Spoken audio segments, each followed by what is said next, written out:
Atténuer les conflits dans nos communautés, connaître les stratégies à adopter face aux mésententes intercommunautaires sont entre autres les principaux objectifs de cet atelier organisé à Sikasso par l'école de maintien de paix Alioune Blondin Bey en partenariat avec la direction régionale pour la promotion de la femme, de l'enfant et de la famille. Durant 5 jours, il sera question des méthodes d'approche face aux conflits. La région de Sikasso, comme beaucoup d'autres régions du Mali, subit des attaques terroristes et criminelles, mais aussi des problèmes fonciers. Toutes choses qui menacent sérieusement la paix et le vivre ensemble.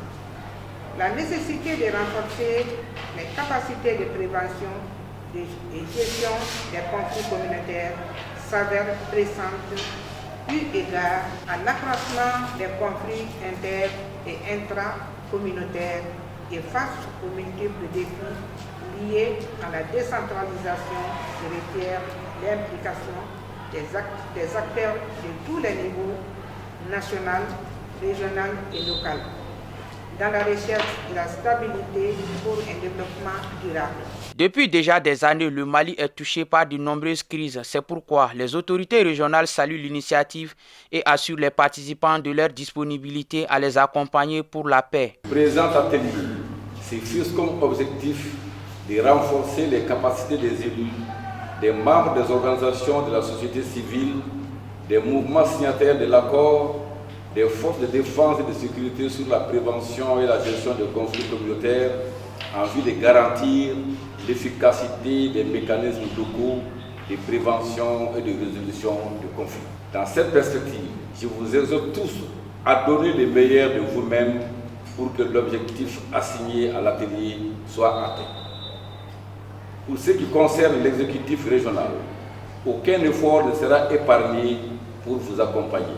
Tout en encourageant l'engagement des participants, ils ont été invités à plus d'assiduité et à la mise en œuvre des acquis dans leur localité. Pour les participants qui sont déjà très assidus, parce que la plupart en sont à leur 3e voire leur 4e session, donc le seul appel, il est toujours le même, c'est beaucoup d'assiduité, beaucoup d'humilité et aussi de partage en fait, d'expériences et de connaissances. Les cibles prioritaires qui sont les femmes, des communautés liées au niveau des communes, des conseillères, de la société civile dans 8 régions du Mali et plus le district de Bamako. Les participants ne manquent pas de mots pour encourager l'initiative. Des formations de ce genre, ça nous renforce parce que gérer les conflits, prévenir les conflits, aujourd'hui c'est réellement un problème dans nos communautés. Et si nous avons des formations sur ça, je pense que c'est une très bonne chose. Cette formation va nous permettre de prévenir et de gérer les conflits. Parce qu'on sait surtout si vous prenez notre cercle, le cercle de Kadiolo, les conflits sont vraiment nombreux là-bas, surtout par rapport à la terre. Bon, il faut les moyens pour pouvoir mettre fin à ces conflits. Et ces moyens, c'est quoi?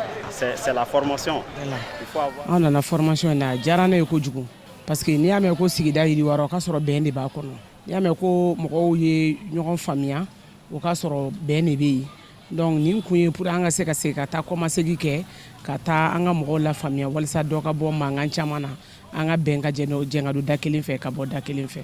Rappelons que cette session de formation s'étend dans d'autres localités du pays. Le projet est mis en œuvre par l'école de maintien de paix Alioune Blondin Bey avec l'appui financier du Royaume de Norvège.